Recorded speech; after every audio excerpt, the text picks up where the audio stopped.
Never trust a snitch. Welcome back, guys, to Fog Entertainment. We're a day delayed on this one. We're going to try and get back on track for the wrap up of Power Book Force Season 2. But we do begin this episode with Tommy making some love to Miguel's sister. I mean, it's a power trait into it. Feels like we're going back to like the early seasons of OG Power where you got this like every 5 minutes between Ghost and Angela. But to sum up this arc, Miguel comes over.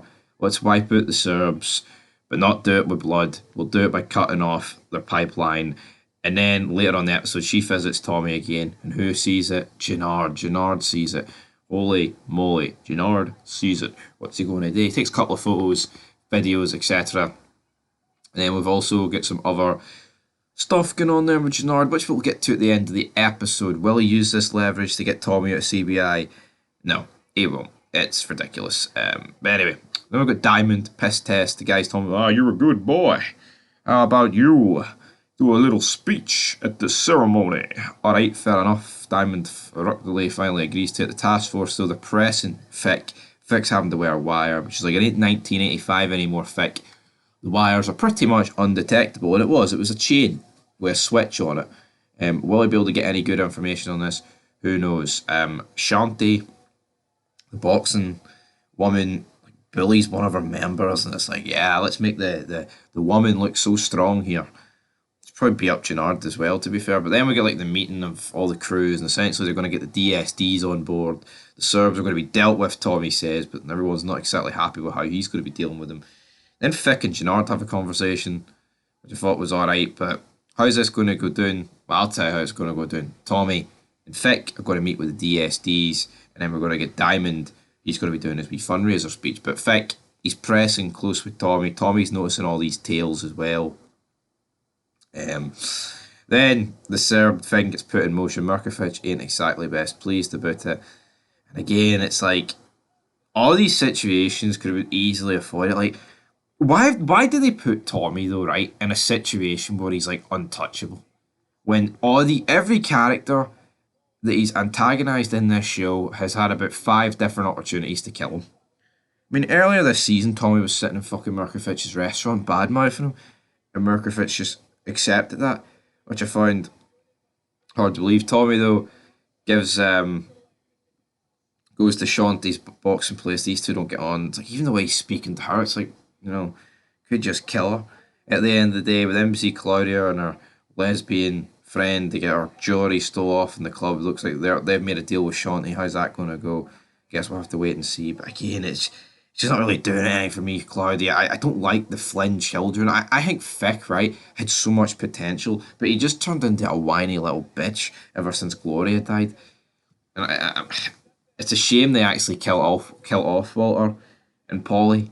But here, old white men don't really stand a chance in television in 2024, do they? But again, I think he definitely get shafted, Walter and Polly. It's a shame they're dead, but here we can't undo it at the end of the day. But yeah, it looks like Maria Suarez, or whatever the hell her name is. Her and Tommy are going to cut things off, but then he kind of like convinces her not to, so yeah. Then Claudia gets all her stuff back. Whoop-de-doo. Tommy and Diamond then go to Miguel and demand more product at a lesser price, so yeah. Tommy's beginning to wrap Miguel around his little finger, and his mum is warning him of this, and that Tommy will try and out Stu as the king of Chicago, and then he'll be top man. And it's exactly what Tommy's planning. It's like everyone sees it, everyone's discussing it, but no one's willing to take action against Tommy. Like, realistically, right, Tommy, he is a good businessman, no one's disputing that, right? And he's a nice cold killer. He's definitely, an asset to anyone's group. But when it comes to like threatening the hierarchy of Chicago and like Miguel's faction, he should be getting killed. The Serbs should have did it. Fucking hell, Gennard could have did it. Claudia could have did it. Fick could have done it.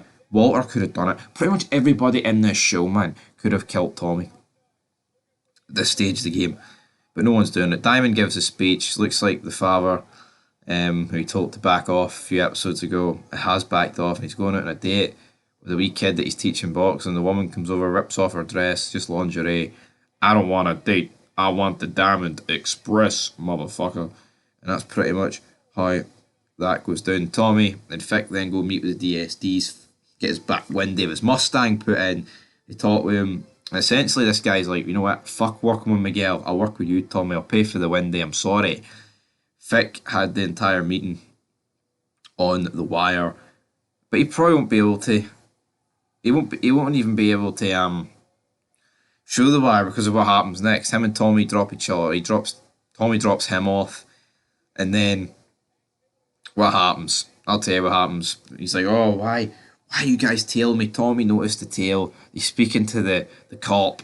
Tommy then confronts him. He's like, fuck, what are you doing with this narc? And he's like, you a snitch? He's like, no, I'm not a fucking snitch. The guy just pulled up on me. And Tommy's like, well, there's only one way to prove you're not a snitch, and that's kill this guy. Vic then gets his gun out. The guy's like, no, Victor, you don't have to do this, and shoots him.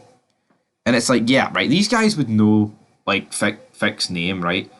But surely Tommy, you know, with his experience in the game, will be able to put two and two together and listen to the fact that he said, you know, Victor, you don't have to do this. It sounds like a guy that's snitched and has been working with this guy.